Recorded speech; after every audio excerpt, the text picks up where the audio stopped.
Have you ever felt the overwhelming burden of emotional attachment, feeling trapped in a cycle of attachment that seems impossible to break free from? It's a common struggle that can leave you feeling powerless and stuck. But here's the silver lining. Change is not only possible, but well within your reach. Drawing wisdom from ancient Stoic philosophers like Marcus Aurelius and Seneca, we will uncover the key to mastering the art of detachment and breaking free from the emotional chains that bind us. In this transformative video, we will explore the profound principles of Stoicism to guide you on a journey towards emotional freedom. By applying these timeless teachings, you will discover practical and healthy strategies to detach from someone or something that weighs heavily on your mind. Say goodbye to the mental shackles of attachment and embrace a newfound sense of clarity and focus on what truly matters in your life. If you believe in the power of personal growth and are ready to break free from the chains of emotional attachment, then this video is for you. Let's begin. 1. The power of detachment. Why is detachment important? Think about it. When we cling too tightly to people or situations, they begin to control us. It's like giving someone else the remote to your feelings, letting them flip through the channels at will. Their influence can dictate your happiness, your sadness, and in extreme cases, can drive people to make irreversible decisions. Detaching doesn't mean you stop caring. It means you're assigning the proper weight to things outside your control. Imagine your emotions are like a kite. Now this might seem odd, but stick with me. Every string attached to something or someone represents a potential direction your emotions can be pulled. If you hold on to too many strings or hold one too tightly, you're at the mercy of the wind. Stoicism teaches us to loosen our grip, to understand that while we can't control the wind, we can decide which strings to hold. This doesn't make you cold or indifferent. It makes you grounded and resilient. Let's get a bit more practical. Start by identifying what or who you're overly attached to. Next, ask yourself, why? Are you seeking validation, afraid of loneliness, or something else? Understanding the root of your attachment is the first step in loosening its grip. Now, engage in activities that fill you with a sense of purpose and satisfaction. The goal here is to rebuild the foundation of your happiness on your own capability, not on external affirmations. This is how you cultivate stoic resilience, by finding contentment and strength within yourself, irrespective of external circumstances. Remember, detachment doesn't make you less empathetic or compassionate, nor does it make you devoid of feelings or connections. On the contrary, it allows you to offer genuine care without draining yourself. It teaches you to love without losing yourself in the process. This stoic practice doesn't just apply to people. It's about detaching from outcomes too. Strive for excellence, but don't hinge your self-worth on the results. When you detach in a healthy way, you grant yourself the freedom to experience life's full spectrum without letting any single experience or person anchor you down. Detachment in its essence sets you free. 2. Understanding attachment. You need to realize that when you're attached to something, you are operating from your ego. Let's strip things back to basics. We are creatures of love at our core. Think about a newborn baby, radiating joy, untouched by the complexities of ego. Yet, as we age, our ego takes the driver's seat, cluttering our lives with attachments.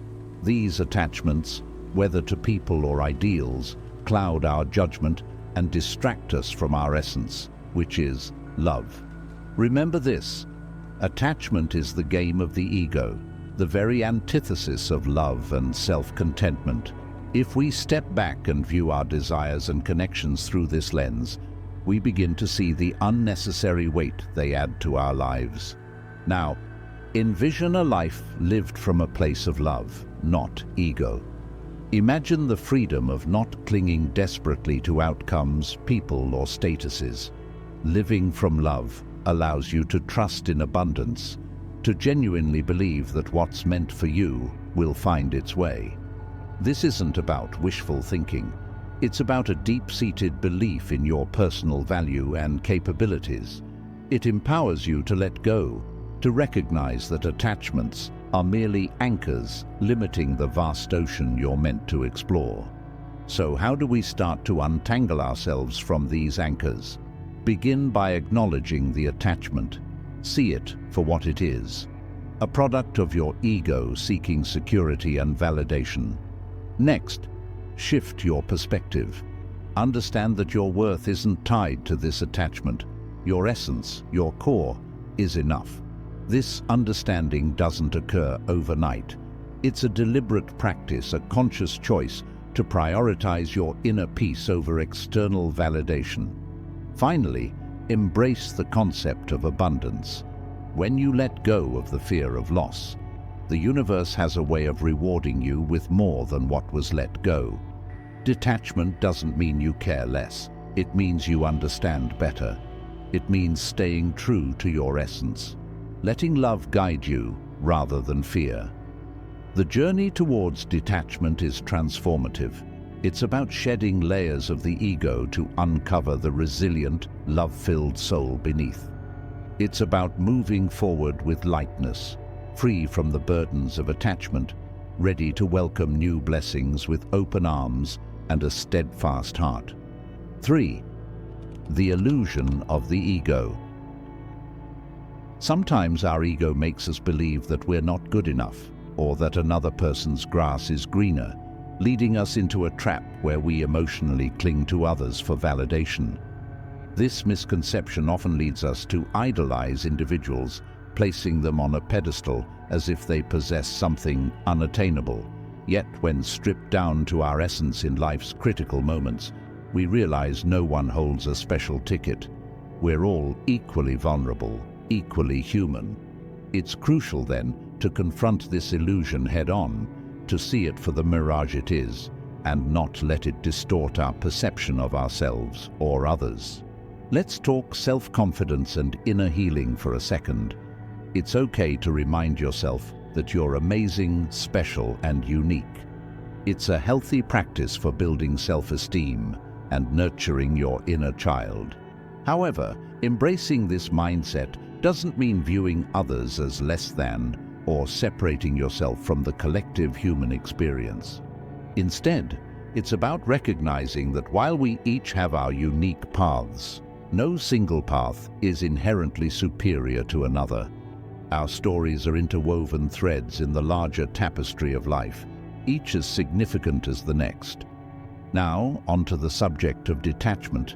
Particularly in relationships, it's easy to fall into the lack mindset, fearing the loss of someone unique and irreplaceable. This thought pattern is a direct offspring of our ego, whispering lies of scarcity and limitation.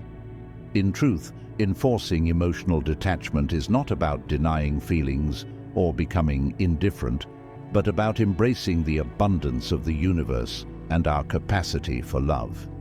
It's acknowledging that while someone can be special to us, our completeness doesn't rely on their presence. This realization liberates us from fear-based attachment, empowering us to love freely without clinging desperately. Finally, resonating with the Stoic philosophy, it's invaluable to practice seeing every individual, including ourselves, through a lens of equality. Everyone we meet, everyone we might lose, plays their role in our journey, just as we play in theirs, but no role is indispensable. By internalizing this, we cultivate a profound emotional strength that prepares us to face life's uncertainties with grace. The Stoics taught us the importance of focusing on what we can control, our perceptions, actions, and will. In applying this to relationships and detachment, we find a path to genuine peace and resilience, shedding the illusions cast by our ego and embracing the liberating truth of our shared humanity. 4. Detachment in practice. The thing is, you have to be willing to let go of past experiences. You have to be willing to let go of past relationships, right? It's like holding onto a rope so tight that your hands start to hurt, but you're scared to let go because you don't know what will happen if you do. Let me tell you, letting go doesn't mean you fall. Sometimes it means you can finally stretch your hands, reach out, and grab something even better. I had to learn this the hard way when I clung onto a comfortable relationship because it felt safe, not realizing I was shutting doors to potential happiness that was knocking on my door. Here's another truth bomb. Fear of missing out, or FOMO as we call it, is a trap. It's like watching everyone else's highlight reel on social media while you think you're missing out on life. But it's not real life. It's a curated, filtered snapshot meant to showcase a perfect moment. Once I stopped scrolling through everyone else's stories and started living my own, FOMO lost its grip on me. Not knowing every detail of someone else's life doesn't mean you're missing out. It means you're fully present in your own life, making memorable moments that belong to you and you alone. Attachment to a false image of happiness can make letting go seem impossible. You see others living their best life and fear that you're falling behind, that you might never have what they have. But remember, grass only looks greener from a distance. Up close, you'll see it has its share of brown patches too. Creating an illusion of perfection in someone else's life steals joy from your own. It's like running on a treadmill trying to catch up to a hologram. No matter how fast you go, you'll never reach it because it's not real. Detachment isn't about giving up happiness. It's about defining it on your own terms. So, to emotionally detach, follow the Stoic principle. Focus on what's within your control, your thoughts, your actions, your growth. It's empowering to realize that no one's opinion, no past relationship, not even a shiny, filtered life on social media has the power to define your worth or your happiness. This realization is your armor. It allows you to move forward, unburdened by unnecessary attachments, free to experience life in all its unpredictable glory, and open to the genuine, fulfilling connections that are waiting just around the corner. Remember, letting go isn't an end. It's a bold step toward the life you truly deserve. 5. The path to happiness. Where does true value come from? It's a question that, when answered, can pivot us away from unnecessary attachments and towards a state of emotional freedom. Understanding this concept is particularly crucial when the challenge is to detach from someone, a process deeply ingrained in the principles of Stoicism. It's not about severing ties with malice or indifference, but about recognizing that the most profound form of companionship you'll ever possess is the one you have with yourself. True value, as it turns out, stems from within, your character, your wisdom, how you treat others. It's easy to think that happiness is locked in someone else's presence in our lives, that our worth climbs with their approval or dips with their neglect. However, this mindset chains us, reducing our vast potentials to the whims of another. Like a bird believing it needs permission to fly, we limit our emotional skies. Imagine instead realizing that the sky has always been open, waiting for you to spread your wings on your own terms. This self-reliance is liberating, teaching us that our value does not fluctuate with others' opinions or presence. Detachment, therefore, isn't an act of pushing someone away, but drawing ourselves closer to our essence. By focusing on personal growth, on becoming the best versions of ourselves, we unshackle from the heavy weight of neediness. It's akin to nurturing a garden You wouldn't plead for a single flower to grow. You tend to the soil, water the plants, and trust in the natural process. In focusing on self-improvement, we cultivate a garden that blooms regardless of who chooses to walk through it or admire its beauty. This nurturing becomes a source of happiness that's independent, resilient, and profoundly rewarding. So how do we tread this path of emotional detachment? It starts with the understanding that you are complete, with or without someone's affirmation. Your journey is about discovering the expanses of your own sky, learning to love the freedom that comes from flying solo when necessary. Embrace Stoicism's wisdom. Focus on what's within your control, your thoughts, your actions, your growth. This doesn't mean closing your heart or turning a blind eye to love and connection. It means securing your emotional anchor in the steady ground of your being. Remember, your self-worth isn't a puzzle missing someone else's piece. It's a masterpiece in progress, complete as is, yet open to adding more beauty from the world around it. All right, thank you for tuning in, and I hope this brought some insights into your day. If this resonated with you or sparked a thought, hit that like button, and if not, that's okay too. Your perspective is always valued here. And for those eager to dive deeper into the journey of personal growth, we've got a special bonus for you, an exclusive free gift, exploring 3 Stoic rules for a fulfilling life. Check out the link in the description to claim yours. Finally, do you have thoughts on emotional detachment or insights from your own experiences? We'd love to hear from you in the comments. Plus, if you know someone who could benefit from today's topic, feel free to share this video with them. Until next time, let's spread the wisdom and support each other.